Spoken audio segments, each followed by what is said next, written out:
Sir ఈ building అనేది cool చేస్తున్నారు మరి దీనికి పర్మిషన్ ఇచ్చారంట ప్రభుత్వం? యాభై గజాలకు పర్మిషన్ ఏమి ఉండదు.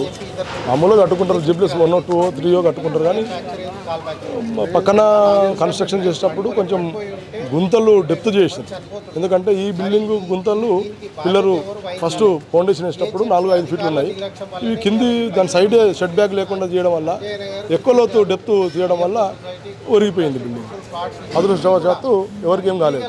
అది గవర్నమెంట్ ఆలోచన చేయాలి, కుటుంబానికి గవర్నమెంట్ ఆలోచన చేయాలి అని చెప్పేసి. వాళ్ళు కూడా బీద వాళ్ళే, కార్ డ్రైవర్ అంట. అసలు వాళ్ళకు గవర్నమెంట్ ఏదైనా సాయం చేస్తే బాగుంటుంది.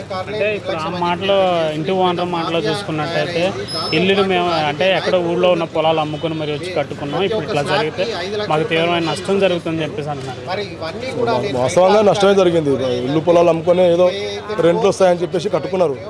కానీ కొంత అజాగ్రత్త వల్ల కొంచెం ఇది జరిగింది.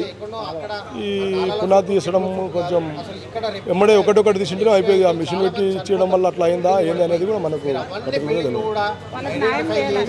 పరిస్థితుల్లో న్యాయం చేయాలి. బిల్డర్ చేసిన పని కరెక్ట్ కాదు, సెల్లార్ తవ్వడం కూడా కరెక్ట్ కాదు. వాళ్ళు గరీబులు కాబట్టి అందరూ న్యాయం చేయాలి. వాళ్ళకు న్యాయం చేస్తేనే కరెక్ట్.